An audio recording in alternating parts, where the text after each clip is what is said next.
Hi everyone, this is Khushboo back again and आज मैं वही जो प्रेजेंटेशन की जो सेशन था पार्ट 1 उसी का दूसरा पार्ट आज मैं आपको गाइड करूँगी जो होगा how to describe the sentences during your presentation work. आपने प्रेजेंटेशन का आपका खुद का इंट्रोडक्शन तो सामने दे दिया है, बट उसके बाद आप प्रेजेंटेशन के वक्त क्या बोलेंगे। Okay, so first sentence है, in my presentation I will focus on following major points. In my presentation I will focus on following major points.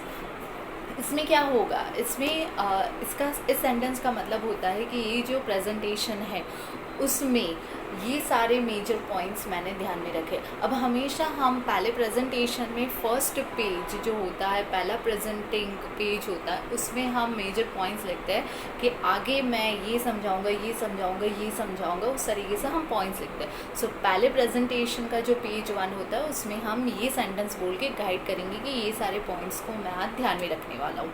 ठीक है। दूसरा है the subjects like this presentation is structured as follows. This presentation is structured as follows. This presentation is structured as follows.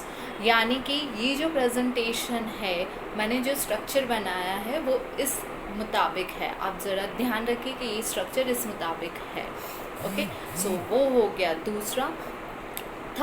Third sentence है, the subject can be looked at under the following headings. The subject can be looked at under the following headings. अब ये जो मैंने presentation बनाया, अब मैं दूसरे page में या तीसरे पेज में जाती हूँ। दूसरे पेज में जो मैंने एक मेन पॉइंट है, जो पहला पॉइंट है उसका एक हेडिंग बनाया होगा और उसमें एक सेमी पॉइंट्स बनाए होंगे। सो जो फर्स्ट पॉइंट है उसके हिसाब से हम आगे वर्क थ्रू करेंगे और जो हेडिंग है वो आपको मैं बता रहा हूँ, और उसके बाद जो मेन पॉइंट्स है उसके इस मुताबिक आप देख रहे हो। ओके, सो ना फोर्थ सेंटेंस हम जो बोलेंगे इसके बाद वो होगा, we can break this area down into the following fields. We can break this area down into the following areas या field. We can break this area down into the following field. इसका मतलब क्या होता है? इसका मतलब ये है कि ये जो मैंने पॉइंट, जो फर्स्ट पेज है, सेकंड पेज है, थर्ड पेज है, जो सेकंड पेज पे मैं चली गई, मैंने आपको सबको ध्यान से समझा दिया। उसके बाद उसके अंदर भी सेमी पॉइंट्स होता है। सो मैं यही कहना चाहता हूँ कि ये जो पॉइंट है उसके अंदर जो सेमी पॉइंट्स है उसको हम ब्रेक करके आगे के फील्ड के लिए डिटेल्स में हम उस एरिया के अंदर डिटेल्स में जाएंगे। सो इस तरीके से आपको ये 4 पॉइंट्स याद रखने हैं।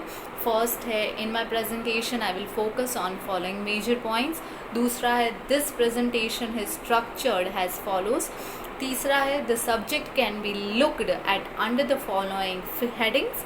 And fourth is, we can break this area down into the following fields.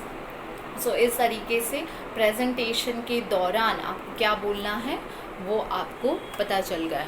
ठीक है, अब नेक्स्ट टाइम पे मैं एंडिंग वाला पार्ट आपको समझाऊंगी।